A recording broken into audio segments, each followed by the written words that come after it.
பக்கம் நிற்க வைக்கும் பெண்ணே நடி உண்மை சொல்லடி உந்தன் பெண்ணினமை கோவப்பட்ட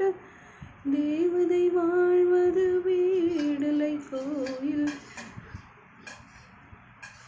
பெண்மேகம் பெண்ணாக உருவானதோ இந்நேரம் என்னை பார்த்து விளையாடுதோ உன்னாலே பல ஞாபகம் என் முன்னே